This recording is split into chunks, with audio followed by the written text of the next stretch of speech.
Hi everyone, मेरा नाम है Seep Pahuja and welcome to Unacademy.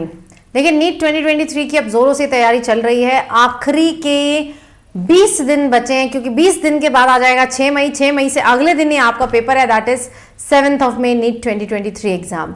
I know सबके दिल की धड़कनें बहुत तेज हैं, डर लग रहा है, अंदर से लग रहा है कि यार होगा या नहीं होगा। मेहनत तो हमने करी है, हम कर भी रहे हैं और अगर पहले नहीं करी तो अब जी जान से और कर रहे हैं। लेकिन बेटा इस पूरी जर्नी में हो सकता है आप एक गलती कर रहे हैं, जिस गलती के चलते सिलेक्शन रुक सकता है और ये गलती पास में बहुत सारे बच्चे करके रिग्रेट कर चुके हैं। वो गलती ये है कि अभी भी आपका जो फोकस है वो सिलेबस कंप्लीशन पे। बहुत सारे बच्चे ऐसे हैं जिन्होंने अभी भी सिलेबस को कंप्लीट नहीं किया है, सिलेबस को कंप्लीट नहीं किया है और वो सोच रहे हैं कि पहले मैं सिलेबस को कंप्लीट कर लेता हूं, उसके बाद जाकर मैं कोई मॉक टेस्ट दूंगा, उसके बाद जाकर मैं कोई मॉक टेस्ट दूंगा। बेटा ये ब्लंडर है, this is the blunder that you are going to do.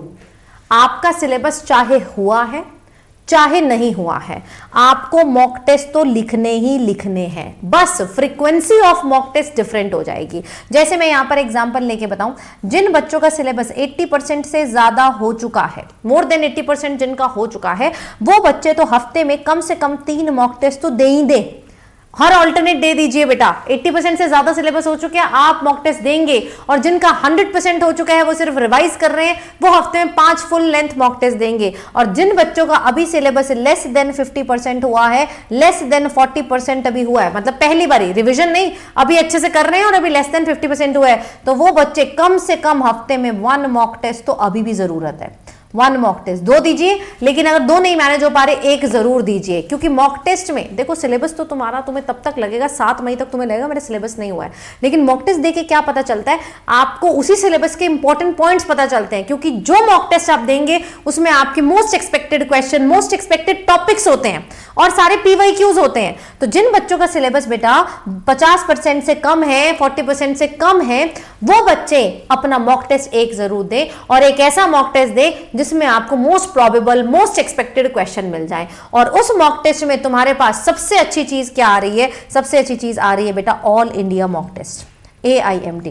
अब इसको देने वाले लाखों बच्चे हैं, हर हफ्ते टेस्ट होता है, संडे को होता है बिल्कुल नीट के समय, ताकि तुम अपनी थोड़ी पेपर अटेम्प्टिंग टेक्निक भी थोड़ी सीख पाओ। संडे को होगा बेटा, कल हो रहा है, यानी कि 2 बजे से लेकर 5:20 तक। क्या इसका कोई चार्ज है? नहीं, एब्सोल्युटली फ्री ऑफ कॉस्ट ये मॉक टेस्ट है। ये मॉक टेस्ट का लिंक मैं डलवा दे रही हूँ डिस्क्रिप्शन में। तो चाहे आप बेटा लेस देन 80% की कैटेगरी में आते हैं, 100% की कैटेगरी में आते हैं, लेस देन 40%, 50% की कैटेगरी में आते हैं, आपके पूरे हफ्ते में ऑल इंडिया मॉक टेस्ट होना बहुत ज्यादा जरूरी है। इसके बिना सिलेक्शन नहीं होगा। सिर्फ पढ़ पढ़ के पेपर देना ही नहीं सीखोगे, पढ़ पढ़ के इंपॉर्टेंट पॉइंट से मिस कर जा रहे हो। जो बच्चा बहुत सारे मॉक टेस्ट देता है ना बेटा, उसको पता होता है कि यार क्या इंपॉर्टेंट है इस चैप्टर में से। मैं आप में से अगर पिछले 3 मॉक टेस्ट किसी ने दिए ऑल इंडिया मॉक टेस्ट, तो उस बच्चे को अगर आज मैं पूछूंगी एवोल्यूशन में से कौन से 3 टॉपिक है जिसमें सवाल आया, वो लिख के दे देगा यार, क्योंकि उसे पता है ये चीज रिपीट होती है। अब जो चीज उसे पता चल के रिपीट होती है, वो 7 मई से पहले उसको दोबारा करके जाएगा, पक्का करके जाएगा, क्योंकि हाई चांसेस है कि यहीं से पेपर आपका बनेगा, इन टॉपिक्स में से पेपर आपका बनेगा।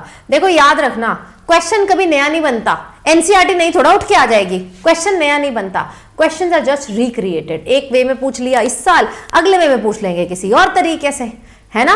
तो क्वेश्चन वही रहते हैं, टॉपिक्स वही रहते हैं, आपको बस इंपॉर्टेंट टॉपिक्स पहचानने हैं, और उसका बेहतरीन वे और कोई नहीं हो सकता, मॉक टेस्ट ही हो सकता है। तो लिंक डिस्क्रिप्शन में, सब बच्चे मुझे कमेंट्स में बताएंगे आपने उसमें एनरोल किया या नहीं किया। एनरोल करने के लिए बस एक कोड तुमसे मांगेगा, कोड तुम डाल देना सीप लाइव। फ्री मॉक टेस्ट है, जस्ट एनरोल करना है। क्या डालना है? कोड डालना है सीप लाइव। और सब बच्चे मुझे अपना रिजल्ट भी बता के जाएंगे, और मुझे अपने पिछले मॉक टेस्ट में नंबर भी बता के जाओ। नाम अपना हाइड कर लो, लेकिन कमेंट्स में नंबर बता के जाओ। ऑल इंडिया मॉक टेस्ट 1 में कितने थे, 2 में कितने थे, 3 में कितने थे। I want to see the improvement.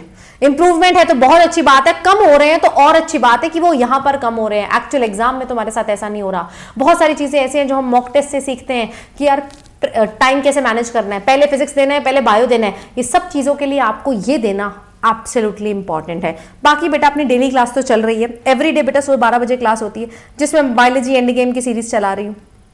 Fast track हम रिवीजन कर रहे हैं, इसमें पूरी बायो एक बार फिर से कवर कर रहे हैं। आपको कोई भी टॉपिक पुराना मेरा रिवाइज करना है, आप जाइए सीप पाहुजा लिंक ट्री पे, सब चीज वहां पर मिलेगी।